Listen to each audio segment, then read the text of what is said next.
မင်္ဂလာပါရှင်ဗုဒ္ဓတရားတော်တွေတင်ဆက်ပေးနေတဲ့တန်တရားခရီးတဲ့ channel မှာဗုဒ္ဓရာဇဝင်အပိုင်း73ကိုတင်ဆက်ပေးသွားပါမယ်ရှင်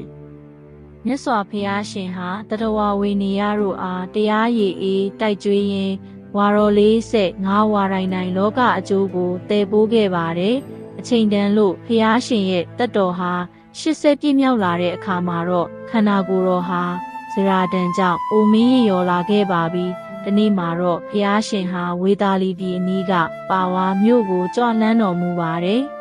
။အဲဒီမှာပန်းထိန်ပြီးစုံနာလူရန်နဲ့သူကရမတဝစွမ်းကိုနောက်ဆုံးအကြိမ်ဖုံးပေးခဲ့ပါတယ်။အဲဒီစွမ်းကိုဖုံးပေးပြီးနောက်မှာတော့ဘုရားရှင်မှာပြင်းထန်လှတဲ့သွေးဝမ်းကြယောဂဝေဒနာဖြစ်ပေါ်လာခဲ့ပါတယ်။ဒါပေမဲ့ဘုရားရှင်ဟာစိတ်သက်ကြံ့ခိုင်စွာနဲ့ဝေဒနာကိုတီးခံပြီးကုသနာယုံပြည်ကအင်ဂျင်တော်စီကိုခြေလင်းခရီးနဲ့ဆက်လက်ကြွလန်းခဲ့ပါတယ်။လမ်းခရီးမှာဖျားရှင်ဟာအလွန်မောပန်းနွမ်းနယ်နေတာကြောင့်တစ်ပင်တစ်ပင်အောက်မှာခဏနာပြီးရှင်အာနန္ဒာကိုရေတောင်းတော်မူပါတယ်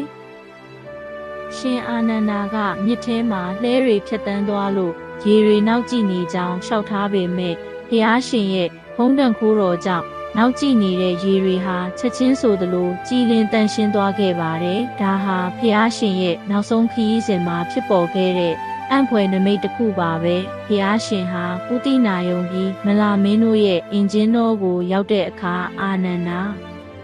ငါအတွက်အင်ဂျင်ပင်နှစ်ပင်ကြားမှာမြောက်ဘက်ကိုခေါင်းပြူပြီးညောင်ဆောင်ခင်းပေးပါ။ငါရမ်းပင်ပန်းနေပြီလို့မိန်ကြားကလက်ရဘက်ကိုစောင်းပြီးရောင်းဆက်တော်မူပါတယ်။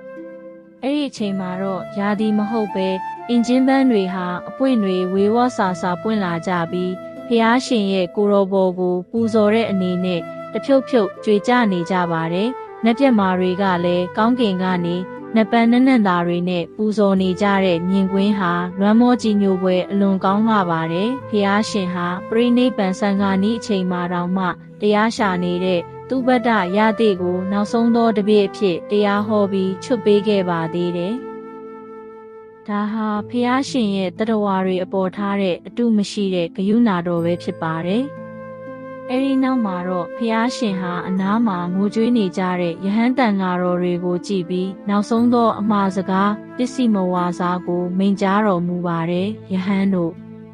သင်တို့ကိုငါမာခဲ့မယ်လောကမှာပြုပြင်ထားတဲ့သင်္ခါရတရားမှန်သမျှဟာပျက်စီးခြင်းသဘောရှိကြကုန်တယ်။ဒါကြောင့်မမေ့မလျော့တဲ့တတိတရားနဲ့ကိုယ့်အကျိုးသူတစ်ပါးအကျိုးကိုပြည့်စုံအောင်အားထုတ်ကြလော့လို့မိန့်ကြားပြီးနောက်မဟာတက္ကရတရ48ခုနှစ်ကဆုံလပြည့်အင်္ဂါနေ့ရဲ့အယုံတက်ချိန်မှာတော့သုံးလောကထွတ်ထားမြတ်စွာဘုရားရှင်ဟာအပြီးအပိုင်ပြိဋိဘံဆံဝင်တော်မူသွားခဲ့ပါတော့တယ်။ဖျားရှင်ပရိနိဗ္ဗာန်ဆန်တဲ့ခဏမှာပဲမြေကြီးဟာပြင်းထန်စွာတုန်ဟိန်းသွားပြီးကောင်းကင်ကနေမိုးကြိုးတွေပြစ်တန်တဲ့အတူနက်ပြက်မာတွေရဲ့ငိုကြွေးတန်တွေဟာစัจ java လာအနှံ့ပြန့်နှံ့သွားခဲ့ပါတယ်။ဖျားရှင်ရဲ့ရုပ်ကလတ်တော်ကိုမလာမင်းတွေက9ရက်တိုင်တိုင်ပူဇော်ခဲ့ကြပြီးနောက်မကုဘဗန္ဒနဇေရီတော်နေရာမှာမိသင်ကြိုဖို့ပြင်ဆင်ကြပါတယ်။ဒါပေမဲ့အံ့ဩစရာကောင်းတာကတော့ဘသူကပဲမီးရှို့ရှို့မီးဟာလုံးဝမတောက်ပဲရှိနေခဲ့ပါတယ်။ဒါဟာအဝေးတနေရာကနေရဟန်းပေါင်း900နဲ့ကြွလာနေတဲ့အရှင်မဟာကတ္တကမရောက်သေးတာကြောင့်နက်ပြက်မာတွေကမီးမတောက်အောင်တားဆီးထားကြတာဖြစ်ပါတယ်။အရှင်မဟာကတ္တပဆိုတာဟာဖျားရှင်ကိုယ်တိုင်မိမိရဲ့သင်္ကန်းတော်နဲ့လဲလှယ်ဝေယုံပေးခြင်းခံရလောက်အောင်ချီးမြှောက်ခြင်းခံရတဲ့ရုပ်ရည်ခြင်းလဲဖျားရှင်နဲ့အလွန်တူလာတဲ့ဒုတင်ဆောင်အရှင်မြတ်ကြီးဖြစ်ပါတယ်။ဒုတင်ဆောင်ဆိုတာပါဠိစကားလုံးဖြစ်ပြီးအဓိပ္ပာယ်ကတော့ကိလေသာကိုခါထုတ်ခြင်းသို့မဟုတ်ချွေချခြင်းလို့အဓိပ္ပာယ်ရပါတယ်အယိုးရှင်းဆုံးပြောရရင်ဒုတင်ဆောင်တယ်ဆိုတာယဟန်တော်တွေဟာကိလေသာနည်းပါးစေဖို့နဲ့တရားထူရဖို့အတွက်တာမန်ယဟန်တွေထက်ပိုပြီးတော့ခက်ခဲပင်ပန်းတဲ့အကျင့်တွေကိုစောင့်တည်ကျင့်သုံးတာကိုဆိုလိုခြင်းဖြစ်ပါသည်အရှင်မဟာကတ္တပဟာဖျားရှင်ပြိနိဗ္ဗာန်ဆန်တဲ့တည်င်းကိုလမ်းမှာကြားသိရပြီးနောက်ဥတိနာယုံကိုအမြန်ဆုံးကြွလာခဲ့ပါတယ်။အရှင်မြတ်ရောက်ရှိလာပြီးဖျားရှင်ရဲ့ခြေတော်ကိုဥချကြော်ပြီးတဲ့အချိန်မှာတော့ အံ့ဖွယ်တန်ခိုးကြောင့်ဖျားရှင်ရဲ့ရုပ်ကလတ်တော်မှာမီးဟာအလိုလျောက်တောက်လောင်လာခဲ့ပါတယ်။မီးတင်ကြိုပြီးတဲ့နောက်မှာတော့ဖျားရှင်ရဲ့ကျွင်းကြံရစ်တဲ့အယိုးတော်ဓာတ်တော်တွေကိုမင်းအသီးသီးကဝေစုခွဲယူဖို့စခင်းကြမဲ့အခြေအနေဖြစ်လာပါတယ်။အဲ့ဒီအခါမှာဒေါနပုံနာကြီးကကြားဝင်ဆေးဆက်ပေးပြီးဓာတ်တော်တွေကိုရှစ်ပြည်တော်မင်းတို့အားညီတူညီမျှခွဲဝေပေးခဲ့ပါတယ်။